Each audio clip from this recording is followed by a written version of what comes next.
2022 es coorganizada por la Universidad Nacional de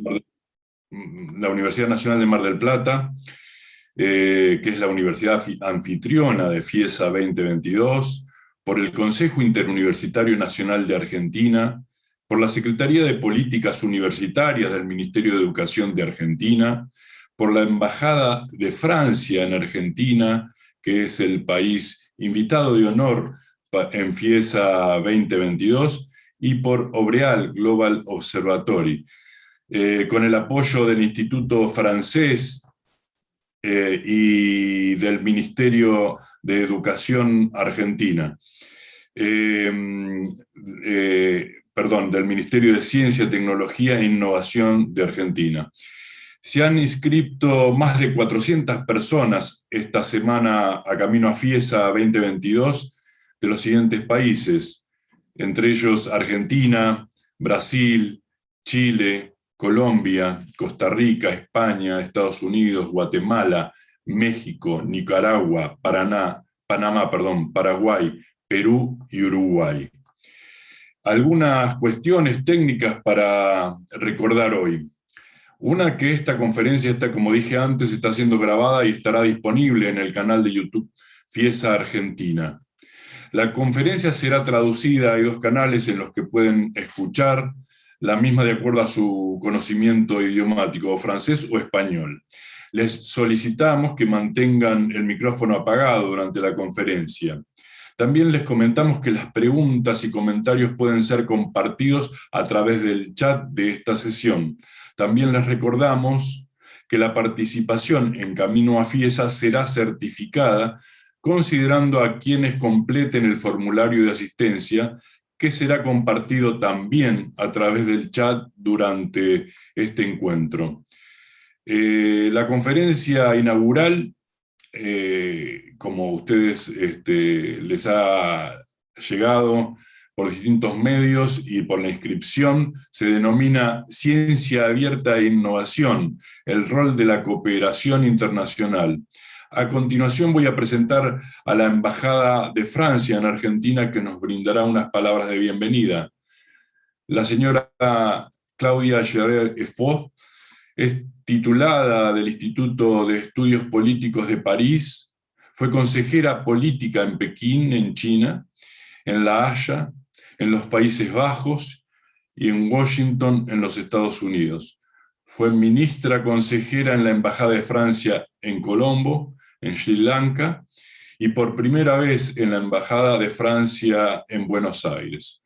Fue luego embajadora en Estonia y finalmente desde 2019 nos acompaña representando a Francia en Argentina.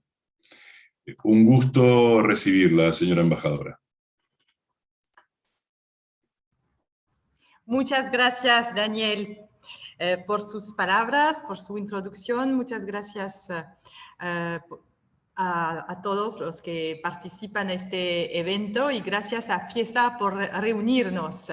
Buenos días a Maud Pellissier, nuestra disertante principal, profesora, investigadora y actualmente agregada de cooperación universitaria en Brasil, y a Christophe Giudicelli, el director del Centro Franco-Argentino en Buenos Aires.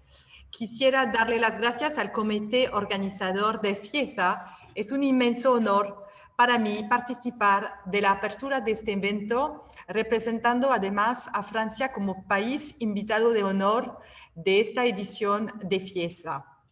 Gracias a todos y todas que permiten que Fiesa exista y que ya esté en marcha hacia su próxima dans son chemin vers sa prochaine édition 2022. Consejo Interuniversitario Nacional y a las otras instituciones que participan del comité, el Ministerio de Educación de la República de Argentina y la Secretaría de Políticas Universitarias y la Fundación de la Universidad Nacional de Mar del Plata. Y gracias, evidentemente, al equipo técnico que nos reúne virtualmente. Si estoy particularmente honrada de estar acá hoy es porque mi mismo cargo, mi presencia a Fiesa como embajadora de Francia en Argentina, evidencia el que Francia y Argentina somos socios universitarios privilegiados. Esta profunda relación se refleja en valores comunes que estructuran con firmeza nuestros sistemas universitarios. El apego a la noción de educación como bien común a través de una enseñanza pública, gratuita y de calidad, la voluntad de promover el acceso a la enseñanza superior sin importar el origen social o geográfico, el fuerte deseo de apoyarse en el tejido territorial, respetando las particularidades que hacen la riqueza de nuestros países, al tiempo que se potencia la calidad de la oferta de la enseñanza superior en nuestros respectivos y diversos territorios. Bien lo ilustran los últimos eventos de una agenda cooperativa sumamente rica, como son la distinción al rector Alberto Barbieri, condecorado con la Orden Nacional de la Légion d'Honneur de Francia el 29 de septiembre, mientras que el mismo rector debía entregarle a Emmanuel Macron, nuestro presidente, el título de doctor honoris causa de la UBA con respecto a su liderazgo internacional. Y por eso el predictor fue recibido por el presidente en el Palacio del Elíseo el 26 de octubre. Existen decenas de convenios entre universidades francesas y argentinas y cada año, antes de la pandemia, más de 400 investigadores viajaban entre nuestros dos países. Los acuerdos entre establecimientos de enseñanza superior permiten, por supuesto, también que miles de estudiantes crucen el Atlántico en los dos sentidos para completar sus estudios en los dos países. Muy seguido esa estadía abre el paso a otras y, por ejemplo, muy a menudo en la Embajada de Francia misma en Buenos Aires, nosotros acogemos pasantes que estuvieron estudiando en el marco de un intercambio entre universidades y que quisieron regresar a la que se transformó en su querida Argentina. Hoy en día, nuestros programas bilaterales que enmarcan y formalizan la cooperación entre las instituciones son Arfitec, para Argentina, Francia, Ingeniería y Tecnología, que permite a nuestras escuelas de ingeniería de desarrollar proyectos comunes. La 8ª edición de su foro tuvo lugar la semana pasada, los días 27 y 28 de octubre. Consta observar que Daniel Filmus, ministro de Ciencia, Tecnología e Innovación, fue uno de los miembros fundadores del programa cuando era ministro de Educación entre los años 2003 y 2007. Él evocó con nosotros unos intereses comunes, como el proyecto de cooperar en las temáticas del transporte verde y del hidrógeno verde, que son unas prioridades de nuestros dos gobiernos. Otro programa que quería mencionar, ARFAGRI, por Argentina, Francia, Agricultura, responde a una necesidad de formación compartida en el ámbito agrícola, en el sector de la agricultura y la agronomía. Y por fin, Innovart, otro programa que potencia el talento, la creatividad y la capacidad de innovación en las artes. También como acompañamiento a una auténtica política de promoción de los doctorados, es esencial acoger a jóvenes investigadores extranjeros, como lo permite el programa Saint-Exupéry, que se beneficia del apoyo mutuo de los dos países.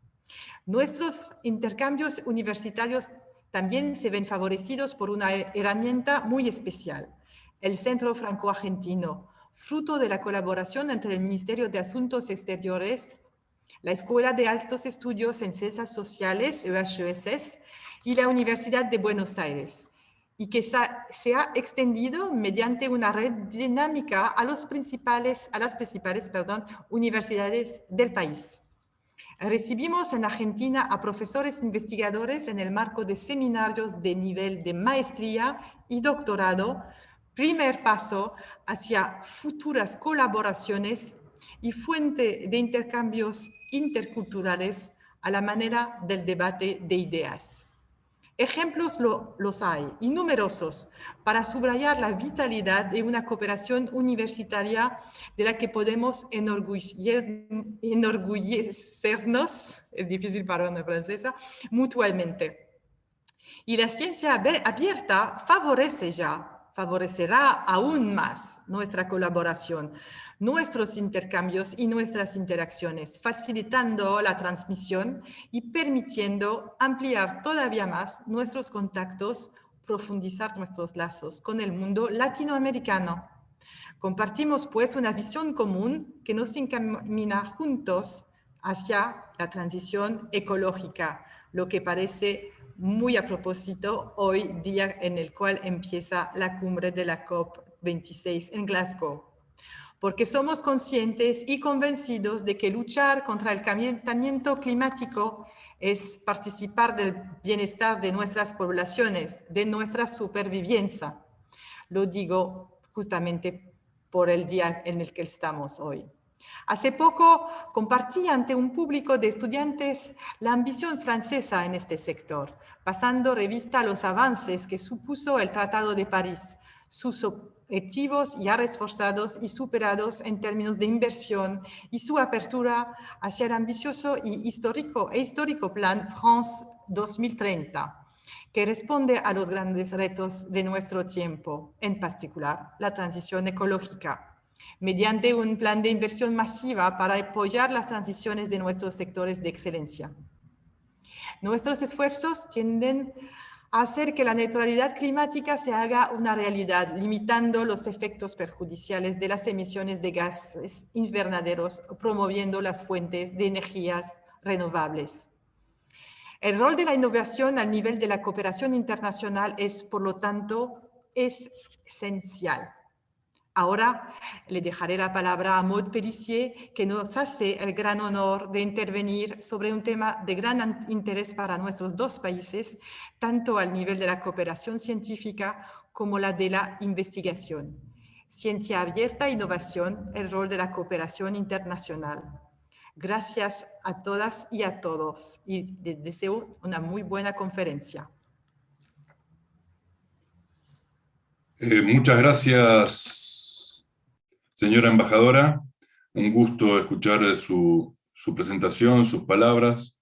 A continuación voy a presentar justamente a nuestra invitada de honor, como hizo referencia la señora embajadora, Maud Pellissier, y a Christophe Giudicelli, quien nos va a compartir unas palabras al finalizar la conferencia. Maud Pellissier es doctora en Economía de la quinta sección del Consejo Nacional de las Universidades CNU.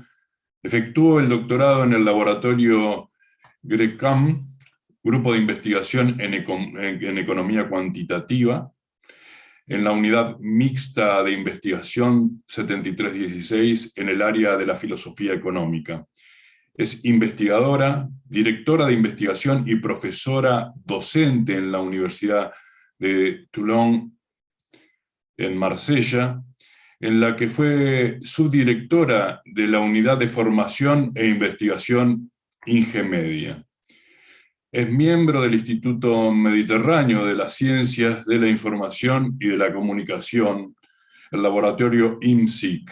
Actualmente es agregada de cooperación universitaria en la Embajada de Francia en Brasil desde septiembre de 2020. Christophe Giudicelli es director del Centro Franco-Argentino en Buenos Aires, fue alumno de la Escuela Normal Superior, becario del Centro de Estudios Mexicanos y Centroamericanos, CEMCA, de México, y miembro de la Casa Velázquez de Madrid. Es catedrático en la Universidad de la Sorbona, director de estudios asociados en el Instituto de Altos Estudios sobre América Latina e investigador asociado del laboratorio Mundos Americanos. Dirige la revista Nuevo Mundo, Mundos Nuevos, que fue pionera en el campo de la ciencia abierta americanista en Francia. Ha sido invitado en varias universidades en Argentina, Chile, México y España. A continuación, con usted, Maud Pellissier.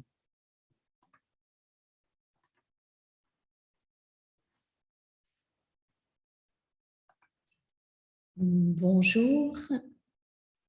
Bonjour à tous, Madame l'ambassadrice. Je voudrais tout d'abord remercier... Me gustaría ante todo agradecer la organización de FIESA Me gustaría agradecer al Instituto Argentino de Francia en Argentina la invitación y agradezco el SFA y a Christophe, con quien tendré el placer de hablar aquí sobre un tema que consideramos ambos muy importantes, tanto desde la perspectiva brasileña como argentina y de América Latina en general. Me presento, más allá de que ya haya sido presentada, estoy aquí en mi calidad de agregada de cooperación universitaria en la Embajada de Francia ante Brasil. Represento a la Embajada francesa ante Brasil. Soy economista y he hecho mi doctorado hace ya un rato en la Universidad Aix-Marseille, en el CNRS, Centro de Investigación de Francia. Vamos a hablarle de las ciencias abiertas porque nos parece que esta es una pista al futuro para la cooperación universitaria y científica entre Francia y América Latina. Estamos convencidos que el Instituto Francés de Argentina con Christophe y la Embajada de Brasil están trabajando en el tema y también estamos convencidos de esta apuesta gracias a nuestro parkour. Christophe ha participado en la génesis del proyecto de creación de la primera plataforma de edición en línea que se llama larevue.org o que se llamaba en la época, y yo recientemente, a través de un trabajo de investigación en el marco de mi habilitación para lanzar la investigación como economista, cómo los espacios culturales y científicos pueden trabajar en pro de la cooperación, lo cual ha sido objeto de una publicación reciente en la casa editora Estambulía. Voy a compartir con ustedes la pantalla.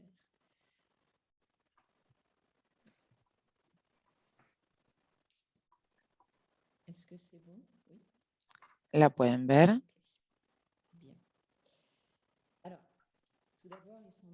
Ante todo,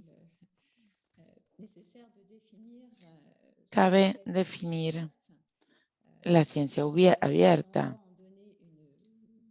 Si debemos asignar una definición la más consensuada posible, podríamos definirla como la divulgación sin límites de publicaciones y de la investigación en el espacio del conocimiento. La ciencia abierta va más allá de esta definición, sino que encarna un nuevo horizonte normativo en el marco del conocimiento científico. La ciencia abierta es una expresión detrás de la cual hay una fuerte ambición de construir un ámbito de la investigación diferente que llegaría a una optimización y una democratización del saber y a una confianza más importante del ciudadano en la ciencia, lo cual es de gran envergadura en nuestra época. Hoy en día cabe señalar que se trata de una cuestión internacional, tanto en el ámbito político como científico. Y la pregunta central aquí es saber si el conocimiento científico es un bien común. ¿Lo reivindicamos como bien común? Y si lo es, ¿cuál sería el gobierno de este bien común más adecuado, más idóneo para su mayor acceso? Con Christophe les vamos a proponer una presentación en 3 puntos. Ante todo, volver a la génesis de este movimiento Ciencia Abierta, nos parece que este recorrido es esencial para entender la génesis y para entender el salto internacional y cómo se encuentra hoy en un momento bisagra, un punto de inflexión, la transformación del ecosistema de conocimiento. Esta va a ser mi presentación. En segundo lugar, Christophe va a pronunciarse sobre la pragmática. Él ha sido un investigador pionero y nos va a mostrar las tensiones, los desafíos, los obstáculos a este movimiento y también va a señalar su importancia. Por último, vamos a presentarle el proyecto de cooperación científica universitaria que queremos establecer entre América Latina y Francia como meollo el tema de la ciencia abierta. Pasemos a la siguiente diapositiva.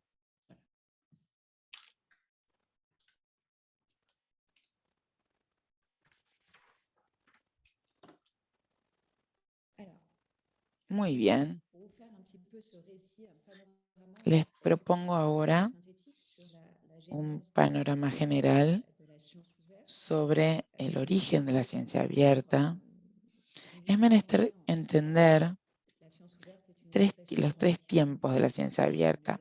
Es una expresión relativamente novel que apareció en 2010 más o menos y que es el resultado de factores múltiples, de factores sociotécnicos, económicos y políticos y científicos, evidentemente. Y para entender esta dinámica de la ciencia abierta, debemos volver a sus orígenes, a su génesis. Este es un tiempo sociotécnico que dio lugar al surgimiento de nuevos modelos que podríamos calificar como innovadores. Esta época sociotécnica se lanzó durante la génesis del Internet también, y que dio posibilidad a modelos inéditos, a publicaciones científicas e innovadoras,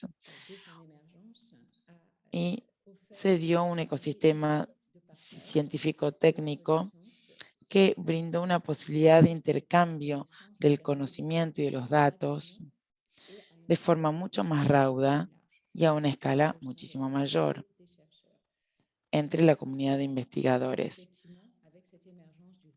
Este surgimiento de la red hizo que algunos investigadores investigaran nuevas vías de comunicación del conocimiento para que el conocimiento sea más accesible a todos. Entre las experiencias primigenias se dio la ciencia abierta y nosotros llamábamos en su momento a la ciencia abierta como Open Access, creada por un físico, Paul Kinspar, en el 91. Él creó un archivo abierto para que la comunidad científica de físicos pudiera publicar allí sus artículos compartiendo el conocimiento e intercambiándolo. Esta base de datos existe. Hay más de 100.000 publicaciones, más de 1 millón de textos en esta base de datos, lo cual demuestra la amplitud de este fenómeno. Y la primera plataforma creada en Francia de índole multidisciplinaria, archivo.org, era un proyecto para los físicos. En cambio, el proyecto AL, que se creó en Francia, es multidisciplinario. Tuvo como ambición reagrupar una suerte de documentos científicos, dimanantes del estudio científico de diferentes disciplinas. Pretendía ser y pretende ser una biblioteca virtual. Hay documentos previos al artículo que se pueden publicar. También se pueden publicar documentos en apoyo de una comunicación científica, no solamente artículos de investigación, sino todo tipo de documento científico. Hay muchas universidades e institutos de investigación franceses, especialmente, tienen un portal institucional en al.org.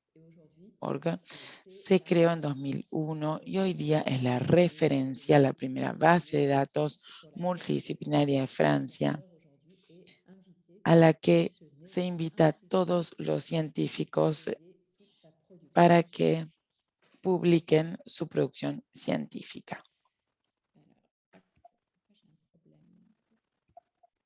Siguiente diapositiva.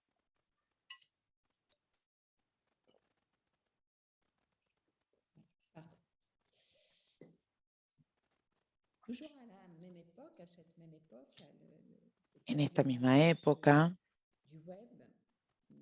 y a través del surgimiento de la red, otros investigadores han experimentado otros modelos editoriales, por ejemplo review.org, a través de una lógica del acceso abierto, sin barreras arancelarias, es decir, con acceso gratuito para todos. En Francia podemos señalar este proyecto remarcable a partir de la iniciativa de diferentes investigadores e intelectuales, y Christophe formó parte de este grupo en la esfera de ciencias humanísticas y sociales, con apoyo del CNRS, el HSS y la Universidad de Aviñón, es decir, actores institucionales. Este portal existe. Christophe va a hablar del mismo, y es un espacio en el cual todos los investigadores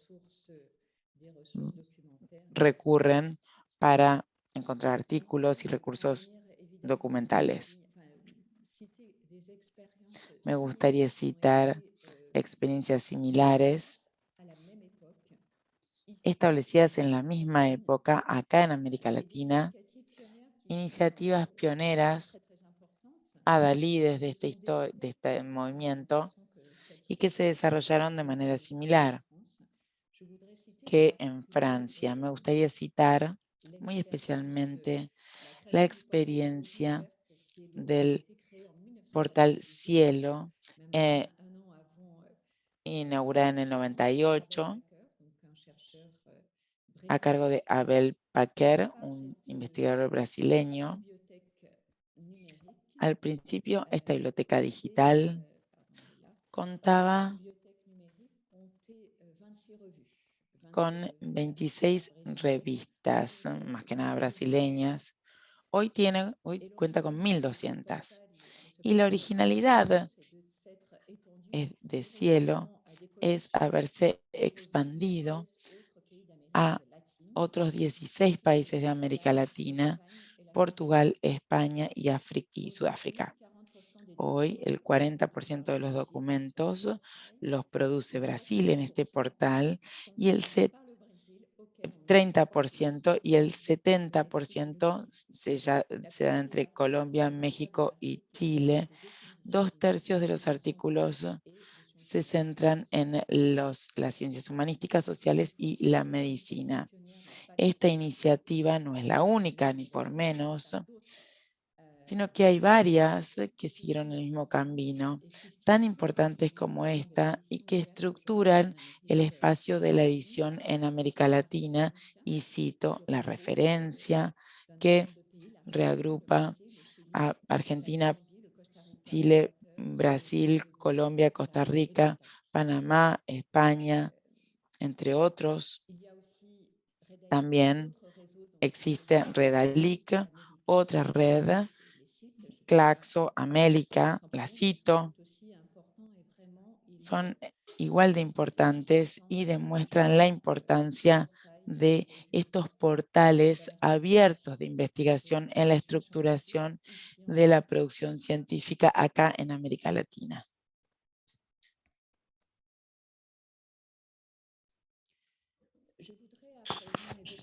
Quisiera evocar especialmente todas estas iniciativas pioneras que dieron lugar a que estos portales abiertos, estos proyectos de archivos abiertos, quisiera volver nuevamente a un portal que, en mi opinión, condicionó también la importancia que hoy tiene la ciencia abierta. Lo llamo el compromiso militante. A partir del año 2000, de los años 2000, surgió todo un conjunto de actores de la comunidad universitaria, no solamente, también actores del mundo de las bibliotecas, muy importante, evidentemente, bibliotecas universitarias. Y conjuntamente crearon una comunidad marcada por un fuerte compromiso por el desarrollo de estas experimentaciones, estos proyectos de acceso abierto. Ese movimiento militante contribuyó a formalizar lo que llamamos el Open Access a través de diferentes conferencias. La más importante y que marcó el nacimiento de este movimiento fue la conferencia de Budapest, organizada por la Open Society Institute en 2002, y que dio lugar a esta primera formalización del acceso abierto. Realizaron un conjunto de conferencias muy importantes que no voy a citar, pero es necesario saber que tienen un rol muy importante en la concientización de los gobiernos, de las esferas políticas, sobre la importancia justamente de lo que estaba ocurriendo y la evolución del ecosistema de la investigación científica. Sobre todo este movimiento es un movimiento militante que criticó fuertemente la estrategia de depredación de los editores científicos que en esa época y justamente con el surgimiento de Internet propusieron nuevos modelos económicos que fueron muy nefastos justamente para la difusión del conocimiento científico en el seno de la comunidad universitaria. Un estudio se había realizado en esa época que demostró que en la mitad de los años 80, año 2015, el precio del acceso a las revistas había aumentado 2,5 veces más rápido que el costo de vida. Tomamos el ejemplo de Estados Unidos.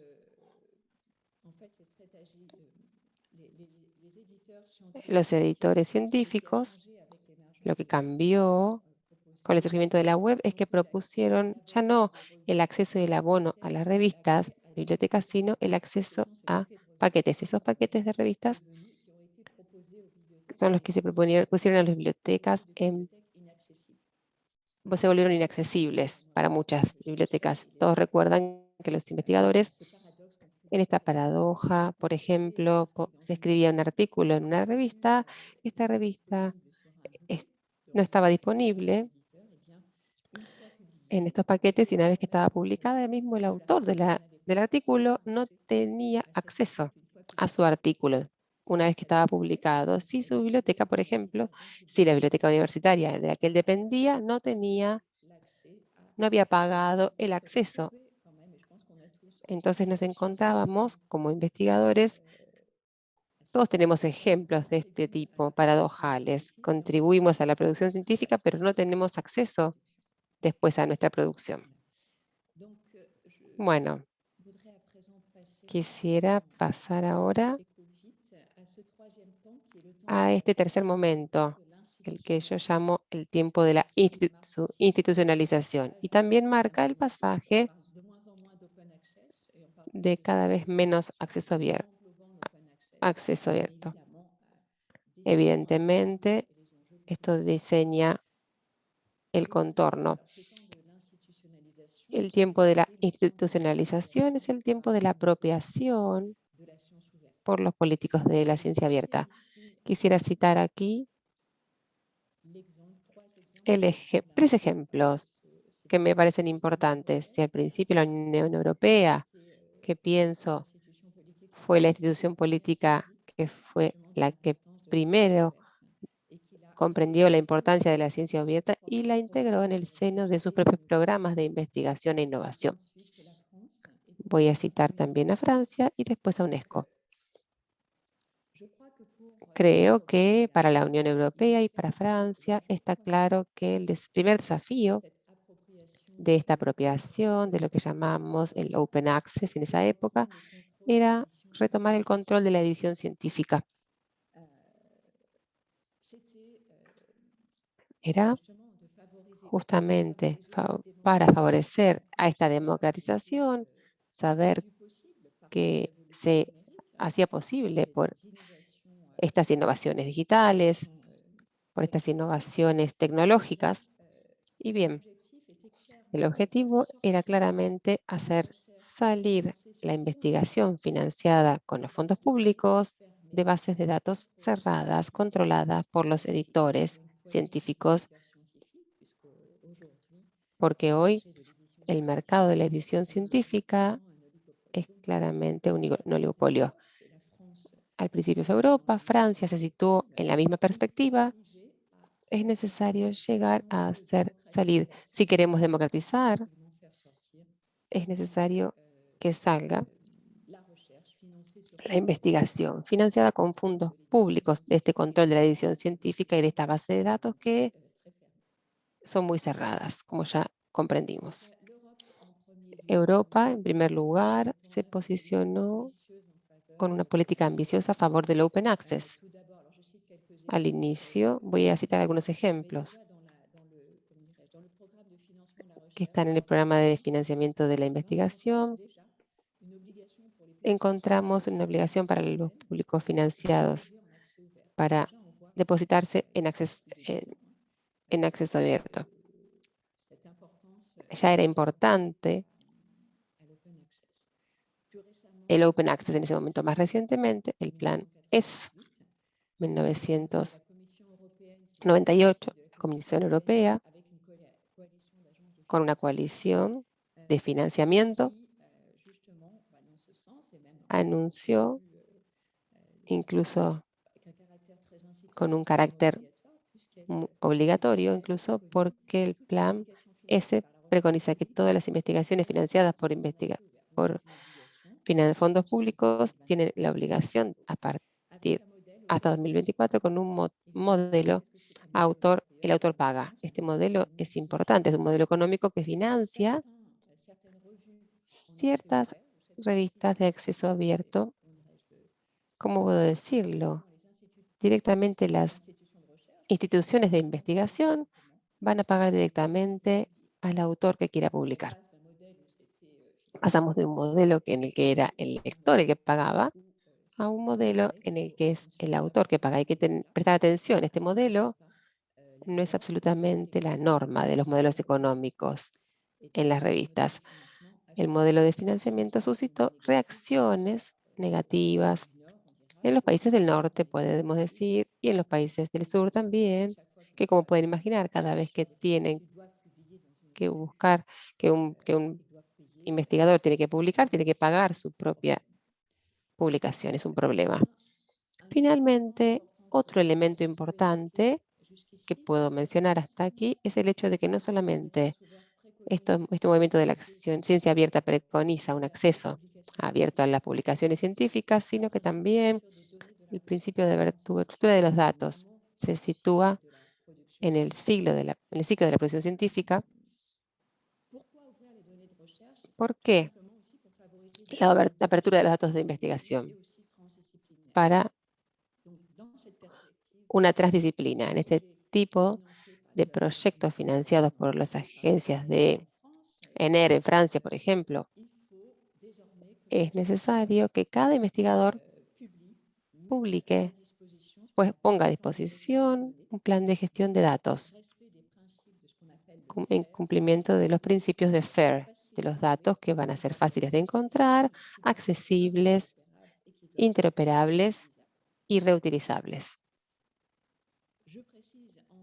Preciso finalmente, porque está relacionado con la temática que fue dada en cumplimiento de estas prescripciones al favor del acceso abierto. La Comisión Europea también decidió hacer del concepto de la ciencia abierta uno de los pilares de la estrategia de innovación. Fue el camino trazado por la Comisión para la Investigación de Ciencia e Innovación, Carlos Moedas. Este posicionamiento fue sintetizado en su informe Open Innovation, Open Science, Open to the World. La noción de ciencia abierta encarna las promesas y el futuro en los cuales se espera el ecosistema de la investigación, una ciencia más creíble, más transparente, más eficiente y más responsable con respecto a las demandas sociales. Algunas frases sobre el posicionamiento de Francia. Francia, a nivel de Europa, es uno de los países más fuertemente comprometidos a favor de la ciencia abierta. De la misma manera, con el objetivo de retomar el control del sistema editorial y como Francia se comprometió por la ciencia abierta, creó un comité para la ciencia abierta que favoreció el despliegue y la sensibilización a nivel de la ciencia abierta en las universidades y sobre todo implementó desde 2016 el trabajo de la ley sobre la República Digital y promovió una política de apertura de datos y de conocimiento en 2018 y actualmente en 2021 se está renovando. Hubo sucesivamente 2 planes nacionales sobre la ciencia abierta propuestos por el Ministerio de Educación Superior e Investigación. También se creó un barómetro para la ciencia abierta que les invito a consultar, donde se ve efectivamente la importancia de este fuerte compromiso desde Francia a nivel político en la apertura de las publicaciones científicas. Tercer momento, quiero acelerar, pero no tanto. Quisiera que citemos a UNESCO.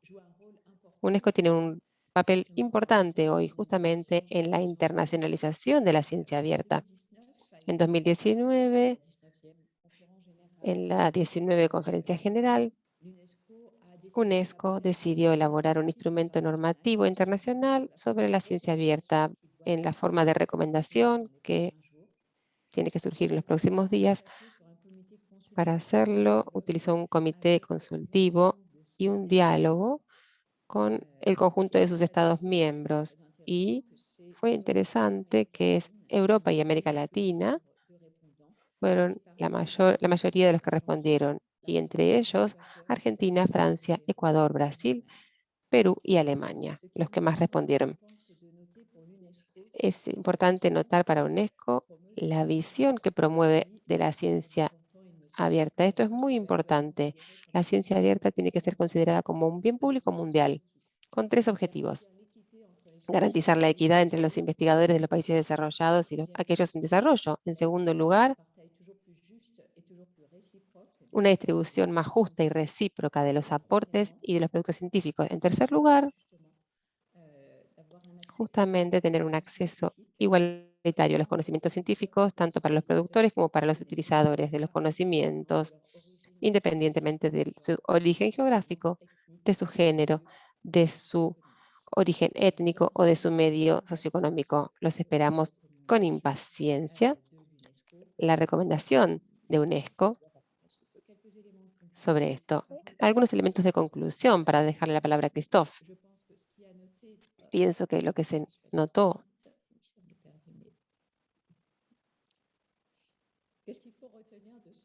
lo que hay que recordar de todo este rápido panorama que les dejo sobre la ciencia abierta, en primer lugar, en este momento estamos en una transformación mayor del ecosistema de la producción científica, del ciclo de la producción científica, de la recolección de datos, a la comunicación y a la difusión científica.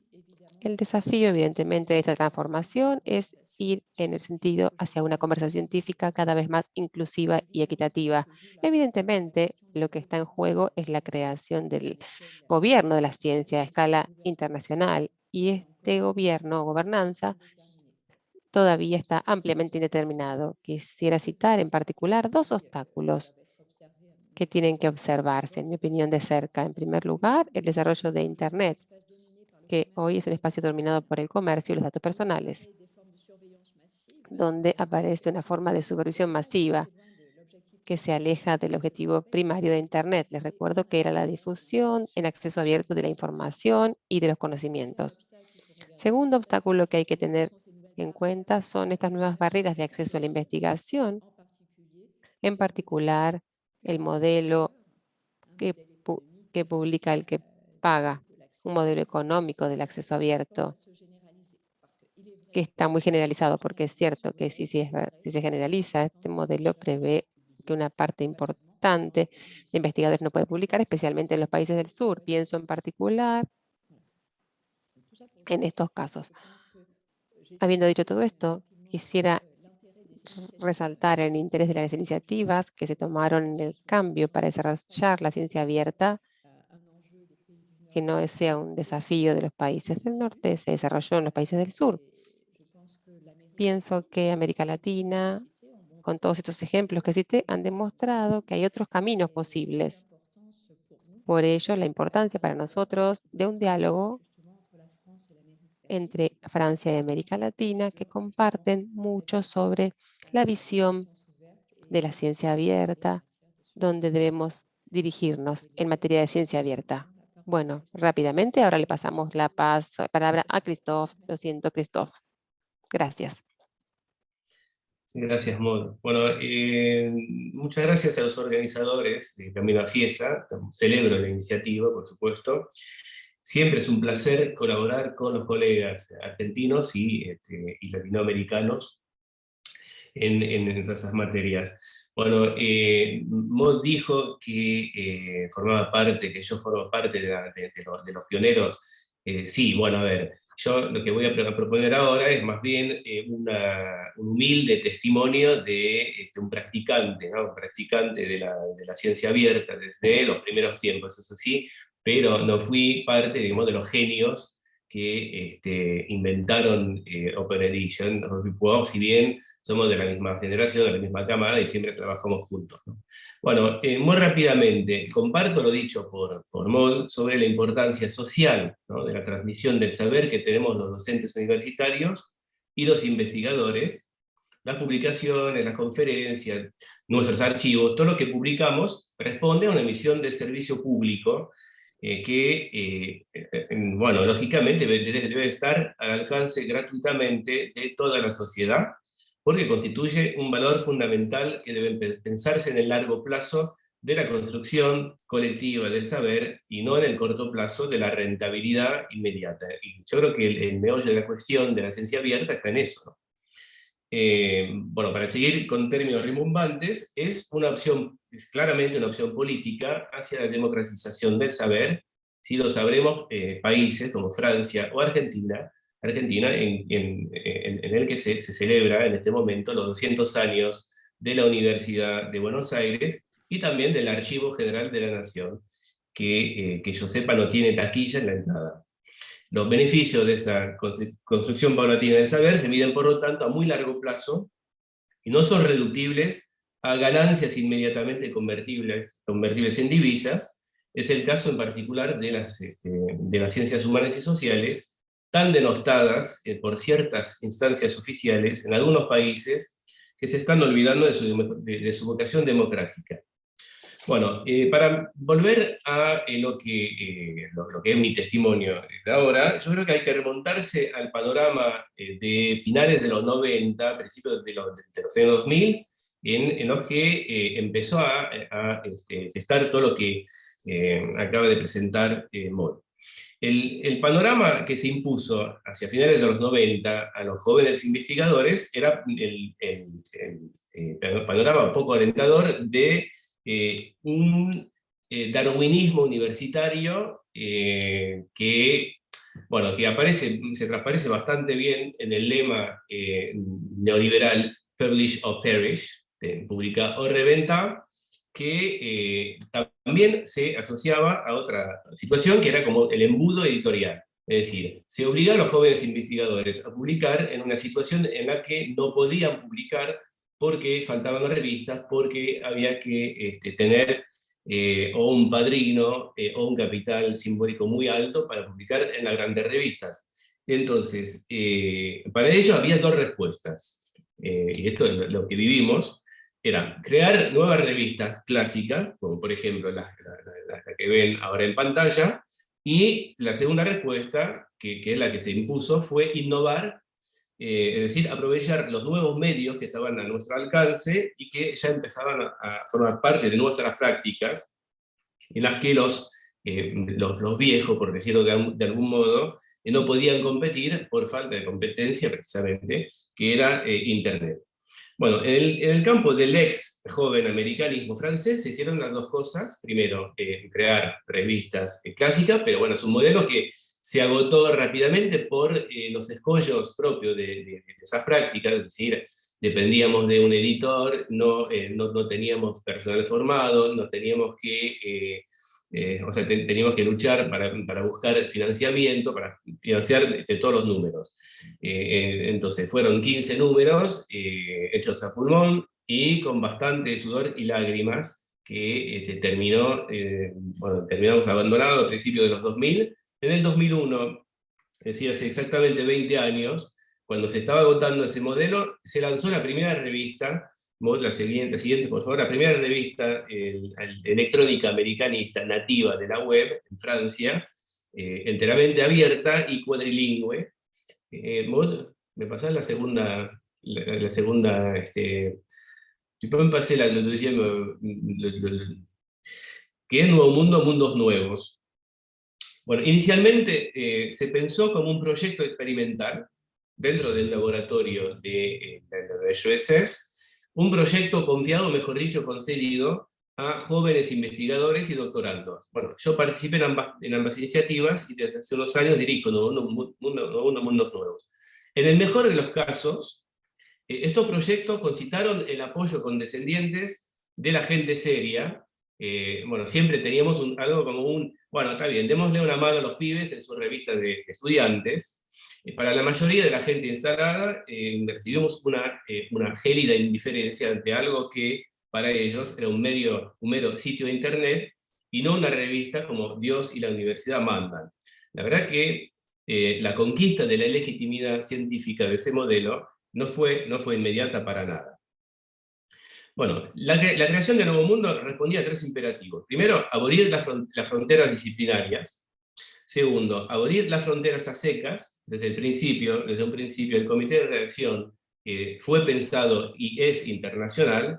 Tercero, aprovechar las posibilidades que nos brinda el formato desmaterializado para publicar nuevos contenidos que no pueden publicarse en una revista clásica, como videos, sonidos, exposiciones virtuales y cada vez más archivos, ¿no? La idea fundante era subsanar las dificultades encontradas en la difusión, creando un medio de expresión científica propio, abierto, gratuito, que diera cuenta de la realidad de nuestro funcionamiento desterritorializado. Éramos todos europeos americanizados por nuestro trabajo de campo de este lado del charco, o latinoamericanos de paso por Europa, en el marco en particular del doctorado en cotutela. Bueno, esto es una oportunidad para remarcar aquí en FIESA la importancia fundamental de la cooperación internacional en materia universitaria. Bueno, no entro en detalle de la resistencia que encontramos en el camino, que la distancia puede analizarse como el rigor mortis de un mundo que se sentía amenazado por un cambio fundamental en la praxis, una praxis mucho más horizontal y terriblemente eficiente, ¿no? En el 2005, Nuevo Mundo ingresó en Revue.org, Open Edition, siendo la primera revista americanista y multilingüe del portal. Fue una alianza natural. Desde un principio compartíamos tanto los principios militantes de la ciencia abierta como el funcionamiento horizontal, de puerta para adentro, de la revista. Esta alianza resultó fundamental para los socios, para nosotros, evidentemente, ¿no? Las innovaciones técnicas de Open Edition, ¿no?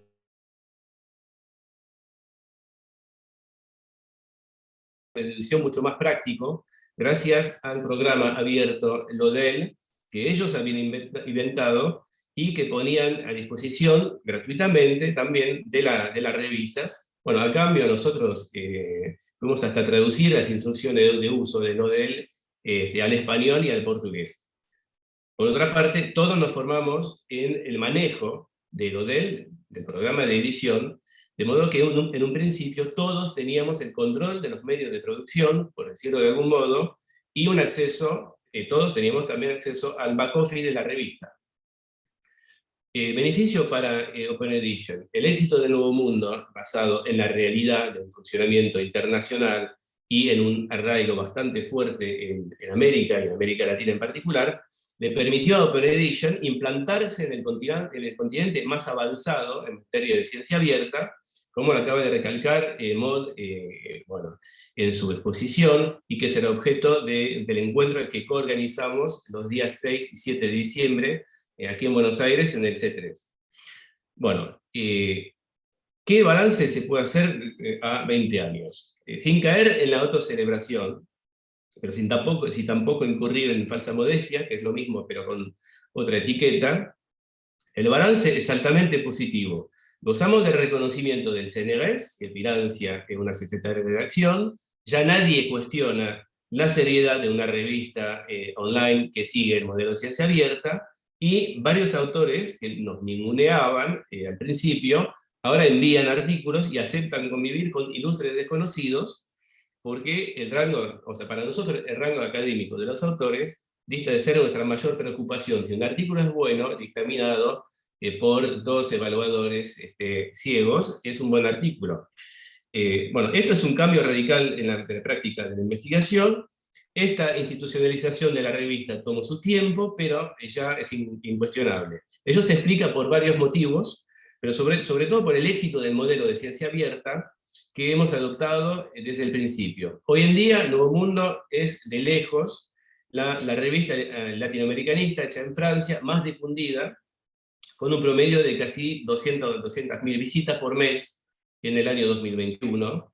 Es la segunda revista más leída de todo el portal de Open Edition, que es el principal de Francia, y un análisis más fino de las estadísticas que tenemos aquí en pantalla arroja datos muy interesantes.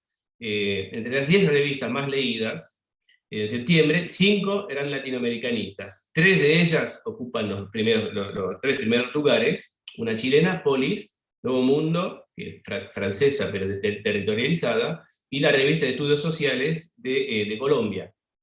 Bueno, y hay varias revistas latinoamericanistas más, pienso en particular en la revista hermana argentina Corpus, que también existe y que está haciendo un trabajo muy, muy bueno.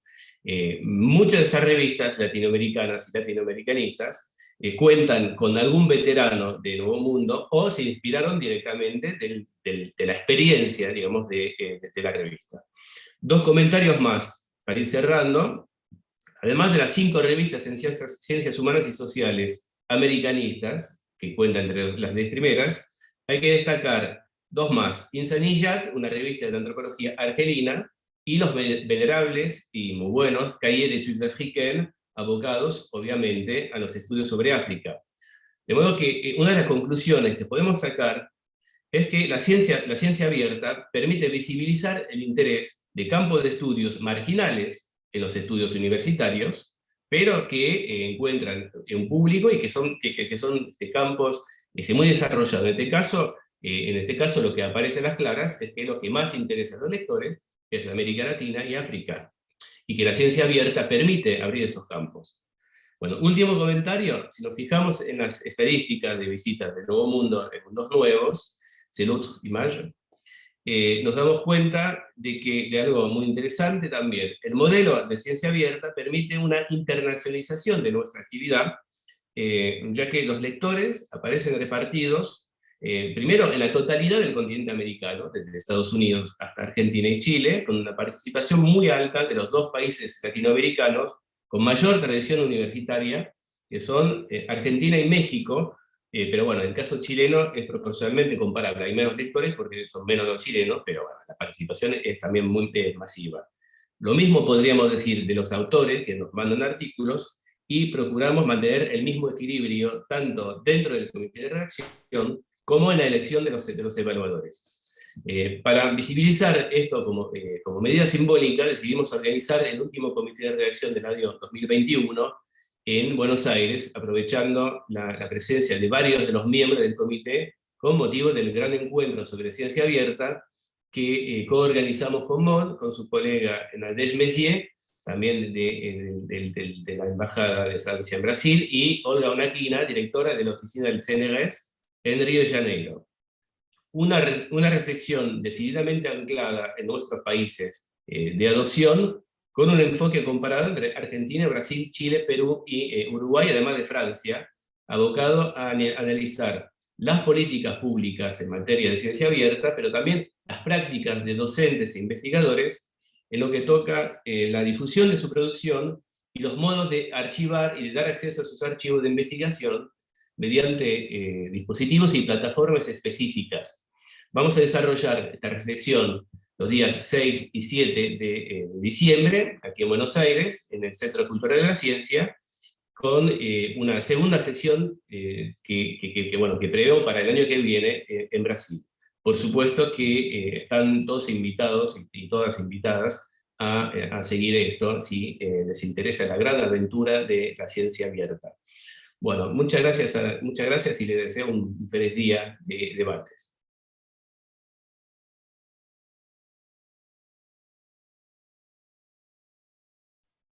Bueno, muchas gracias, Christophe. Vamos a continuar hacia el cierre con preguntas que han surgido de las y los participantes y algún comentario. Por ejemplo, de Janina Valenzuela. Buen día, qué buena disertación. Saludos desde el Instituto Superior en Ciencias de la Salud Juan Pablo II de Paraguay. De Silvia Dolinco. Qué formidable propuesta la de Nuevo Mundo. ¿Cuántas y cuántos investigadores hemos publicado allí y qué extendida es la circulación de los trabajos? Y yendo particularmente a algunas preguntas que nos han dejado, por ejemplo, lo más difícil de optimizar en revistas de acceso gratuito es la eficiencia de los tiempos de evaluación y el compromiso de los evaluadores. ¿Cómo mejorar estos procesos en la ciencia abierta? Maud, Christophe.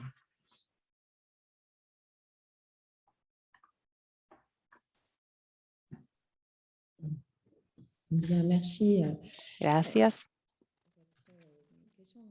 por su pregunta. Si comprendí bien la pregunta, ¿cómo mejorar el proceso de evaluación en la presentación de artículos en las revistas? ¿Está bien? En las revistas de ciencia abierta, revistas que participan en esta lógica. Es una muy buena pregunta. Una de las preguntas objetivo. No hemos evocado todos los desafíos de cómo hacer, cómo mejorar estos procesos de publicación científica. La pregunta el tema de la evaluación es muy importante. Ahí la idea es hacer que esta evaluación sea mucho más transparente. La transparencia de las evaluaciones hechas por los pares y evaluaciones también mucho más abiertas. Hay acciones que se realizan en los grupos de investigación a niveles de los comités para la ciencia abierta que reflexionan justamente sobre cómo mejorar estos procesos de evaluación. No sé si respondí bien. En realidad es un desafío primordial sobre el que hay reflexiones actualmente en los grupos que trabajan en estos temas. Algo como víctima del éxito del modelo de ciencia abierta, porque parte de la respuesta a esta pregunta está en la reacción muy simpática de Silvia Dolinco, es decir, el mismo éxito es un freno a la velocidad de evaluación, porque en el caso de Nuevo Mundo recibimos una avalancha de propuestas, lo cual está bien, pero tampoco tenemos un ejército innumerable de evaluadores. Entonces, claro, bueno, cuando tenemos una cantidad determinada de evaluadores competentes para tal o cual área, pero tampoco los podemos solicitar para que nos evalúen 52 artículos para mañana. Y el problema es este, al tener una estructura abierta, al no tener realmente límites de publicación, porque no tenemos costos de impresión. La gente se piensa que no hay límite. Hay un límite, el límite es el tiempo de trabajo. Es el tiempo de trabajo y la disponibilidad de los colegas. Y además, como somos un medio colaborativo, o sea, ese es uno de los principios de lo que sería la publicación científica, más allá de que sea abierta o no, el tiempo que podemos dedicar, y creo que todos acá estamos de acuerdo en eso, el tiempo que le podemos dedicar a X artículos es complicado. Yo digo, soy víctima porque al ser editor e investigador, cuando me solicitan para dar un dictamen, no puedo decir que no. Y a veces me cuesta. Entonces, el límite es este. No sé si hay solución posible. No sé si hay solución posible, más allá de la buena voluntad y de que compartamos, digamos, ese mismo espíritu de que, bueno, amigos, paciencia, lo estamos haciendo seriamente, pero bueno, a veces cuesta. Muy bien. Otra consulta. Ciencia creíble, transparente, eficiente y responsable. ¿Qué resistencias institucionales encontraron en Francia al inicio, al instaurar estos valores en las universidades?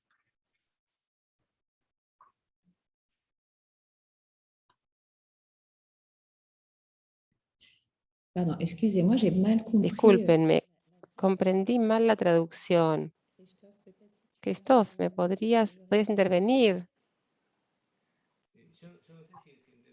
Pregunta, ¿qué resistencia para el modelo? Sí, ¿qué resistencias institucionales al instaurar el modelo de ciencia abierta en Francia al comienzo se encontraron? Digamos, ¿qué tipo de resistencias? Digamos, para otras regiones donde todavía no está instaurado el modelo o penetrado el modelo de ciencia abierta. ¿Qué pasó en Francia al inicio? Yo voy a hacer una respuesta y para las cuestiones políticas creo que Maud tiene más calificaciones para hacerlo. A mí me parece que resistencia institucional es cero. Desde el principio hubo como una gran apertura por parte de Francia hacia ese modelo. La resistencia que encontramos fueron más bien las resistencias tradicionales. Es decir, ¿qué es esto de publicar online? Es poco serio, no es una revista.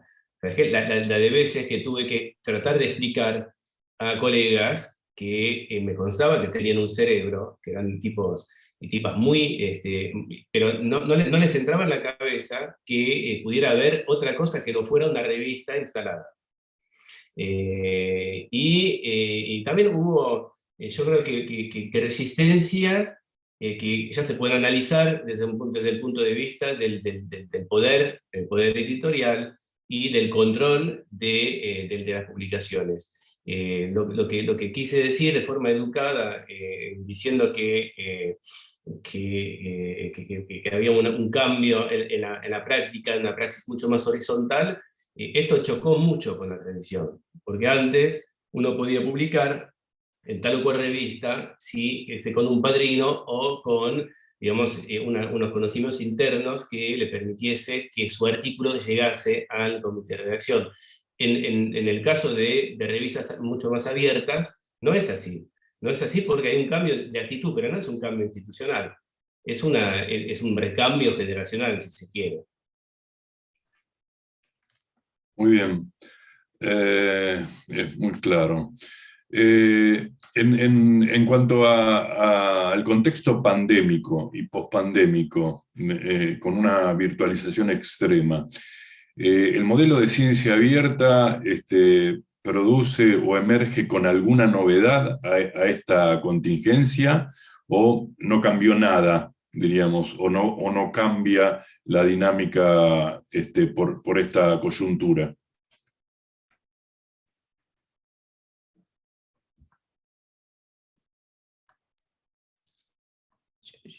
Merci pour cette question. Elle est très Muchas importante. gracias por esta pregunta. Es muy importante y quisiera justamente la epidemia de COVID-19 demostró la necesidad urgente de reforzar la cooperación científica, de garantizar el derecho fundamental al acceso a los avances científicos y a sus aplicaciones.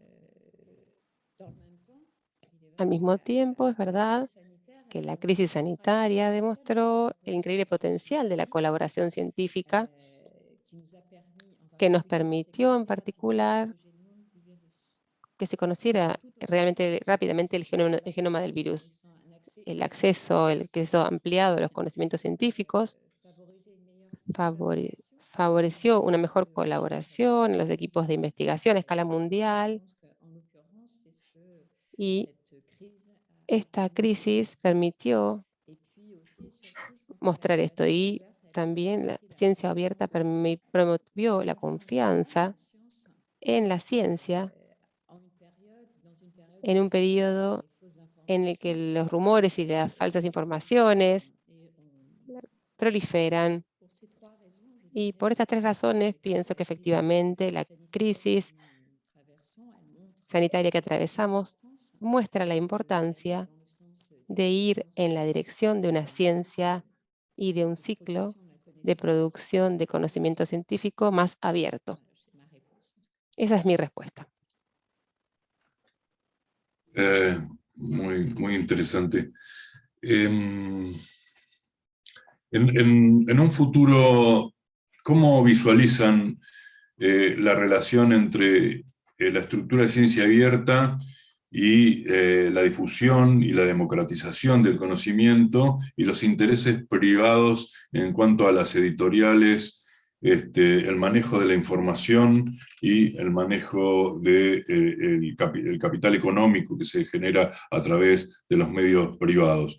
Digamos, cómo vislumbran el futuro de estas dos dinámicas diferentes y contrapuestas, que se van a mantener, que una va a predominar finalmente sobre la otra y se extinguirá un modelo, obviamente el modelo no democratizado, digo.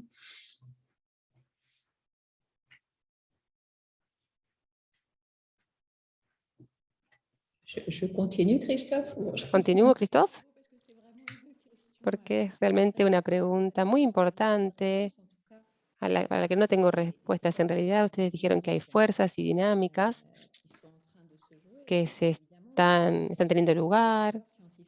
Los editores científicos hoy se ven llevados por las políticas a favor de la ciencia abierta en la escala europea, porque las instituciones políticas europeas y Francia quieren claramente recuperar el control de los conocimientos y de la producción científica. El ámbito de la publicación es un ámbito que hoy está mercantilizado y que es controlado por los editores. Los editores científicos quieren siempre estar presentes. Es por eso que mencioné los modelos económicos nuevos que justamente se proponen por los editores científicos para adaptarse a esta nueva configuración de la ciencia abierta. Y el desafío está. ¿Cómo vamos a encontrar finalmente un equilibrio en el que no sean los editores científicos los que controlen este ecosistema de la investigación? Es por eso, me parece, que el modelo de la ciencia abierta desarrollado aquí en América Latina tiene que ser cada vez más visible, y es importante este diálogo que se ha instaurado con Francia, porque aquí la ciencia abierta no propone este objetivo de lucro como hay en otros países. ¿Por qué no aprender de estas plataformas de revistas abiertas desarrolladas en América Latina.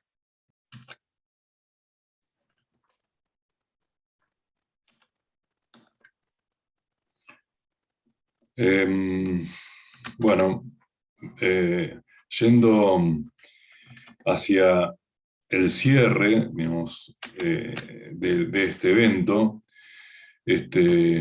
agradecemos nuevamente la participación de Maud Pellissier y Christophe Giudicelli.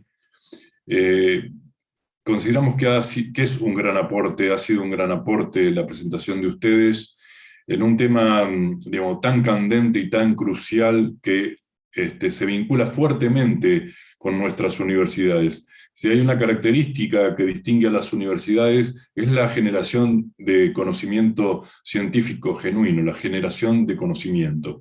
Por otra parte, las universidades en el mundo son ranqueadas por estándares cuya mayor componente o mayor contribución justamente es el nivel de las publicaciones y la generación de conocimiento, y a la vez estas publicaciones y esta generación de conocimiento en el esquema tradicional ha estado ligada a la posibilidad de financiar esas publicaciones en revistas cuyos valores de publicación son muy altos para muchos sistemas, muchos países y muchas universidades.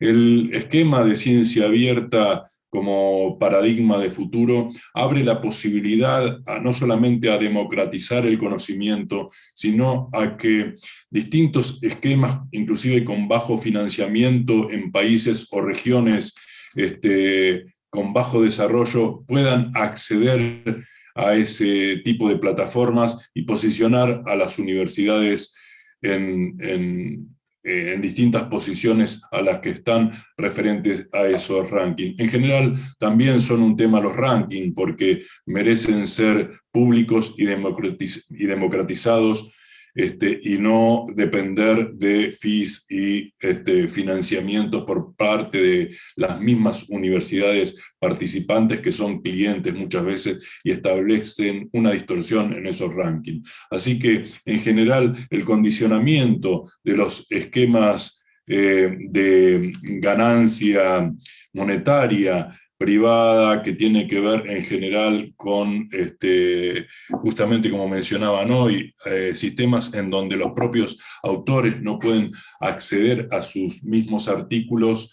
El esquema de ciencia abierta es un esquema de futuro, un esquema de sinergia global, como establecen los objetivos de desarrollo sostenible, especialmente no solamente la educación, la ciencia y el ambiente, sino de sinergia para lograr esos objetivos de desarrollo sostenible. Y justamente la sinergia en este modelo, en este cuello de botella, que ha sido la pandemia, la sinergia para lograr objetivos en ciencia se basa fundamentalmente en la democratización del conocimiento y el acceso a la información. Así que agradecemos fuertemente la presencia y la exposición que hemos tenido en este primer encuentro. Le recordamos que está en el chat el formulario de asistencia para quienes estén interesados en recibir certificados por su participación. Le recordamos también que las actividades de Camino a Fiesa continuarán esta semana. El miércoles 3 de noviembre a las 10 horas tendremos una conferencia sobre prospectiva de la educación superior a cargo de Ana Lucía Gazola desde Brasil. El jueves 4 de noviembre a las 10 horas tendremos la presentación del informe de financiamiento del Consejo Interuniversitario Nacional para la Conferencia Mundial. El mismo día, a las 15 horas, tendremos un taller brindado por el Ministerio de Ciencia, Tecnología e Innovación sobre oportunidades de financiamiento. Y finalmente, el viernes 5 de noviembre, a las 10 horas, cerraremos Camino a Fiesa 2022 con una sesión de diálogo sur-sur, coorganizada con Obreal Global Observatory en la que participarán invitados de las regiones de África, Asia y Latinoamérica. Están todas y todos invitados. Muchas gracias por acompañarnos hoy, por acompañar al Consejo Interuniversitario Nacional y a FIESA en su camino a FIESA. Nos vemos el miércoles.